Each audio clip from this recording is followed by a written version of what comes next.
Welcome to another episode of Women Investing in Women. My co-host Robin and I are absolutely delighted to bring you voices, messages, and impact women are creating all around the world as women invest in women, so that as a society, we drive progress, we drive growth, and we drive lasting positive impact.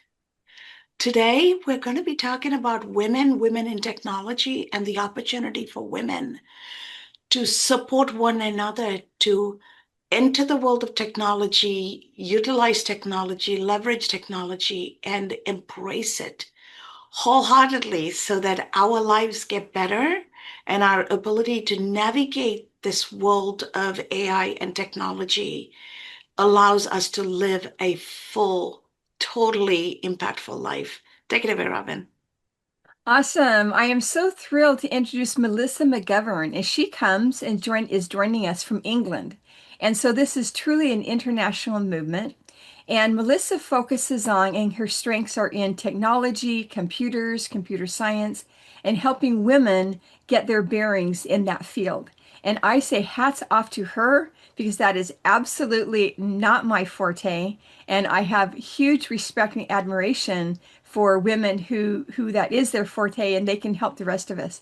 So Melissa, tell us, how did you initially get involved in the world of computers, computer science? That tends to be a man's world, man's job.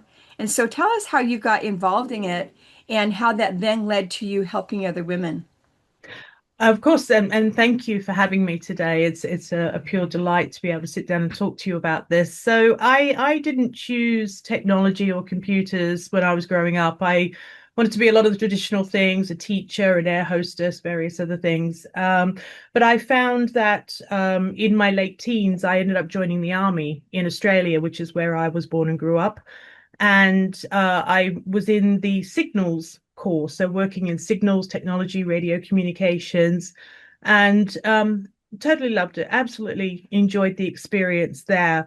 Unfortunately, an accident in the Defence Force left me rendered with a minor disability, and that was the end of that career. So, of course, I bumbled along for a number of years and mainly found myself in and out of technology companies that I was working in, commonly in traditionally women's roles as a receptionist or whatnot, but found that there was an interest growing in how technology can shape our lives and change our lives. And so here we are today, many years on, and technology is really such a different view on what it was 20, 30, 40 years ago. You know, we are transacting banking transactions from watches on our arms or devices in our hands. And I'm currently working in the field of automation and working with government and defense right now in bringing automation and data orchestration. So the movement of data where people don't have to be touching the keys as much anymore. And you know, the whole world is so different now. And you know, we are evolving as technology evolves. We as a species are evolving as well to do things faster, quicker, more efficiently, and that really excites me. This is such a fascinating topic for me, Melissa, because I come from the world of technology and came into finance as an extension of the technology. What strikes me interesting is the first programmer was a woman. The person who brought the capabilities underlying GPS was a woman. So there have been so many women who were innovators, thought leaders, and change makers in the world of technology. And yet, so many women don't have the opportunity to enter it or don't think of it as an opportunity to enter. Why do you think that is, and how are you seeing that being changed in the modern world? Because technology awareness and literacy is like knowing basic language anymore. It is fundamental to how we function. Yeah, I agree, and I think with some of those female change makers that you're talking about, it's disappointing that we only really hear about them on International Women's Day or Ada Lovelace Day, and we commonly, in my experience, I only really hear women talking about these women as well. I rarely hear men talking about them, and I think that culturally, women are still the homemakers. They're still the people that need to have careers that are somewhat shortened or gapped as well to raise families. And I think that they don't necessarily see the future that they can have in technology careers, whilst balancing the raising of a family as well. And I think that the narrative and the language, and I think that in the early days of education, a lot of that needs to change and evolve as well with technology. COVID has shown us that we can work from home, we can balance our working day around being a parent as well as an employee. And even if we choose not to have children, we can still have a lifestyle around working in technology and lengthy careers, and we can still meet our deliverables and fulfill the objectives that we're set to fulfill. So I think it's the narrative that truly needs to change on repeat in schools, in colleges, and in general life as well. And we need people who are traveling through their careers and able to talk about and be a showcase of what can be achieved and what we can have. And that's why I spend time talking and thinking and participating in events to try and show other women that you can do it. Yeah. I'm really loving what you're saying, how technology shapes our lives and women, you can do it, women. And stereotypes evolve because there's some truth to the stereotype. And so the stereotype that men do technology, women don't do technology. And so what do you think is driving that? And is there like an inherent fear that women have about technology, about learning how to use a computer, learning how to do software, etc.? What do you think it is that is driving that stereotype?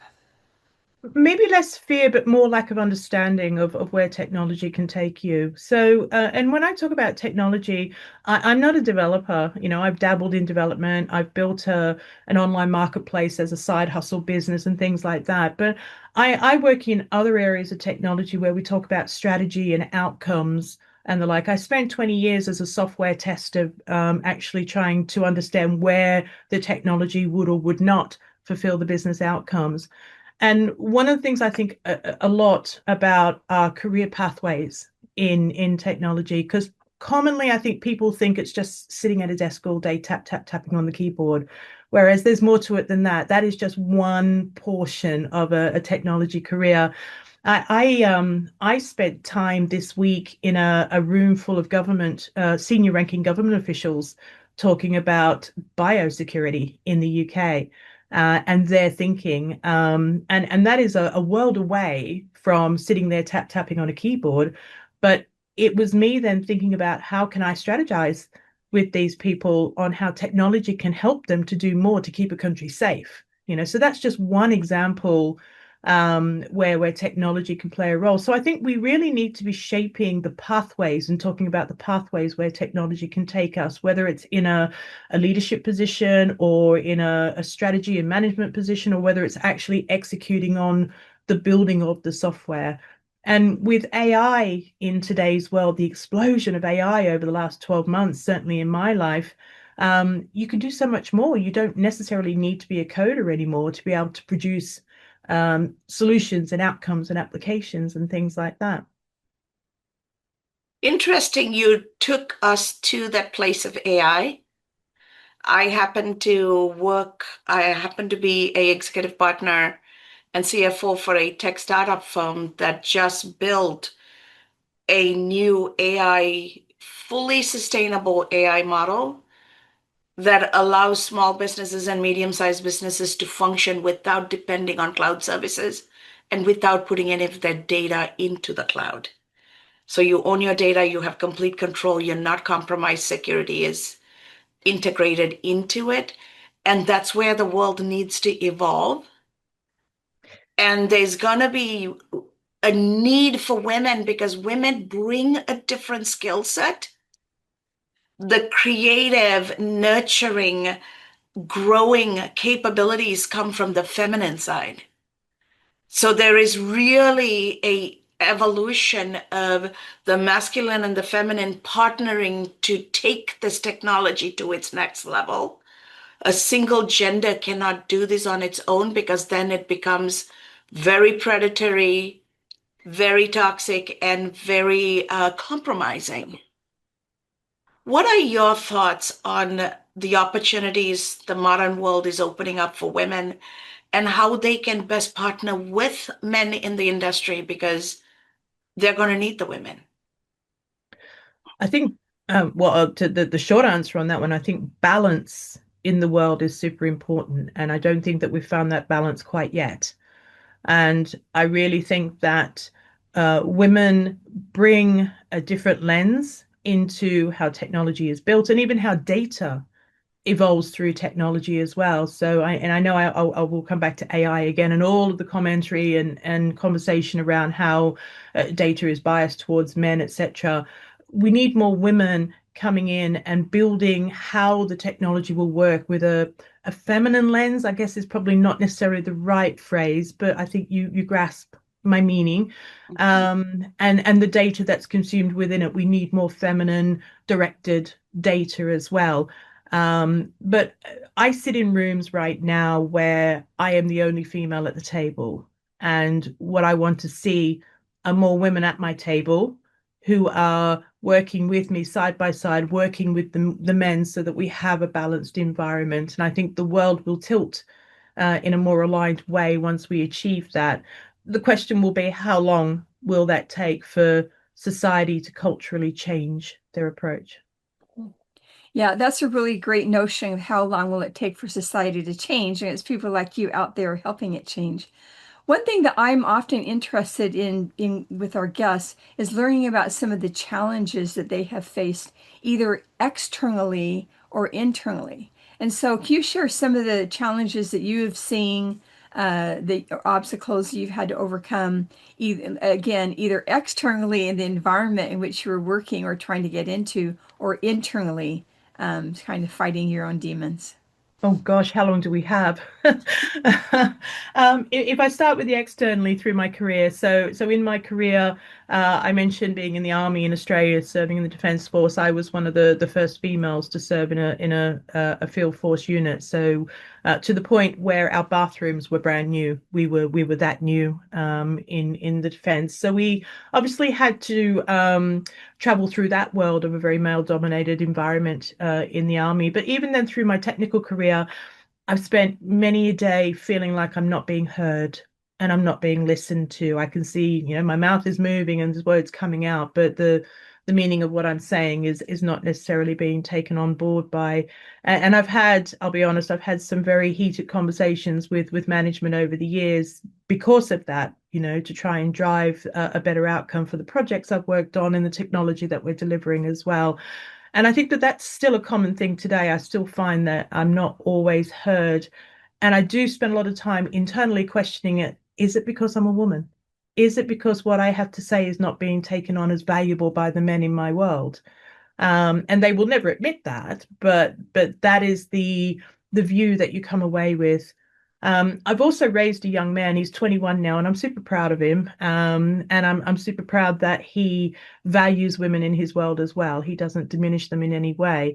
And that's a sign of myself and his father raising him the right way. But through the years, I was the breadwinner whilst my husband was the stay-at-home parent.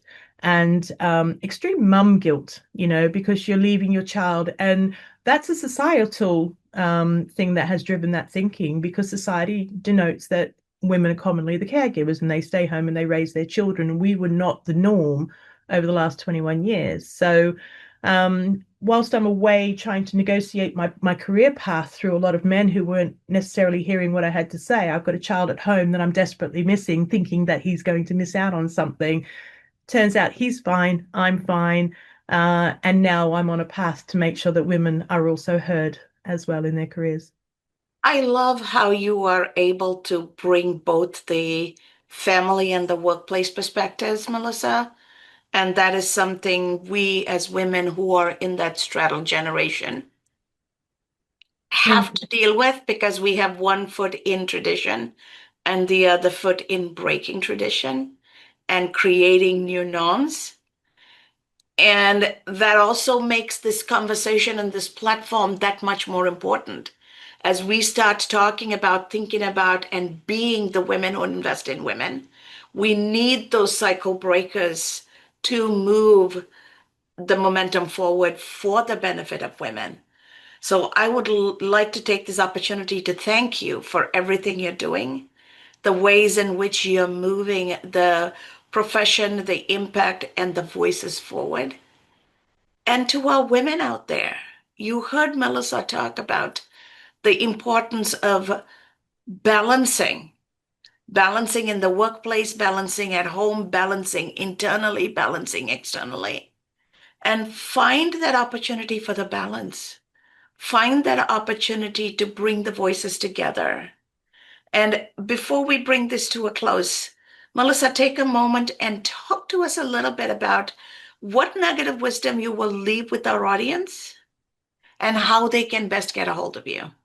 Okay, so I mean the nugget of wisdom is just simply you can do it. You can have the career, you can have the life that you want. It's not always easy in today's world, but anything that is difficult is worth doing.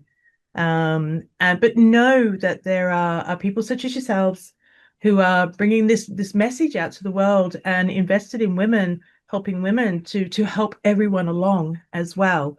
You're not alone, and there's always places to reach out for help, to guide you as well.